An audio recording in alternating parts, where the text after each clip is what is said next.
This is my video response to discussion board number 9, the history of the DSM through case studies.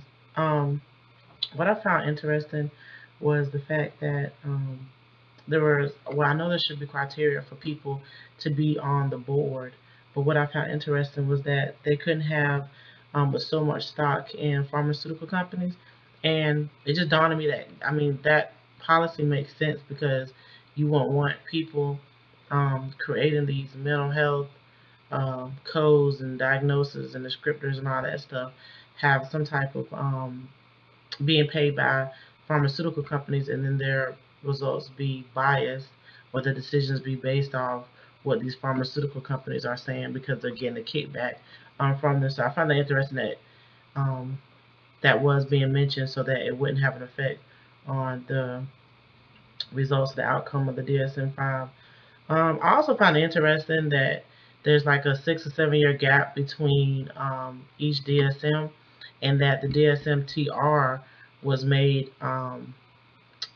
the TR version of the DSM-4 was made to change a couple of things from the DSM-4, and that just goes to show that there's so many things that can happen between a 6 and 7 year gap. And even though the DSM-5 is coming out and it's supposed to be like the newest edition, I just feel like in a couple of years from now, less than 6 or 7 years, there's going to be something new or something that could be added or changed or taken away from the DSM-5. So my concern is that when everything's so ever changing, that in a couple of years the DSM-5 is going to be somewhat outdated or need to be updated. And looking at the DSM-4 TR, are we going to be in a situation where even the 5 gets a revision in a couple of years, and then we have to come out with a DSM-6? So it's just going to be ever changing. As far as the DSM is always going to be changing. We're always going to have a new version coming out.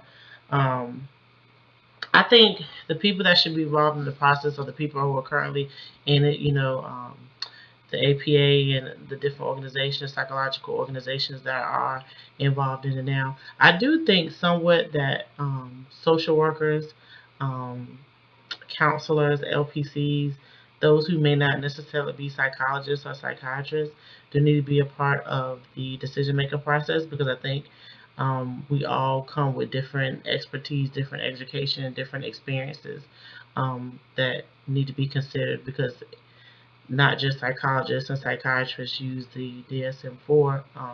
There are other mental health and helping professions that also use it. That's pretty much all. I just think it's ever changing. I think it's always going to be changing. I think once you get comfortable with using one, a new one's going to come out. I know a lot of people are probably still going to use the DSM-4 TR for a while, even though we have the DSM-5 coming out or already out. You're still going to have people that are still going to be comfortable with the TR, because now they know that one like the back of the hand, and here they are, have to look at that one, or at least try to remember the changes that come along with it.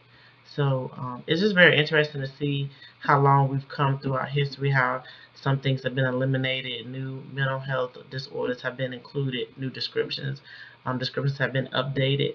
Just the example, the PD, post-traumatic stress disorder, where they changed like one line. It had to be you had to have these reoccurring experiences in order for you to be diagnosed with PTSD. Just little things like that that are just going to change throughout history. That's going to just ever evolving.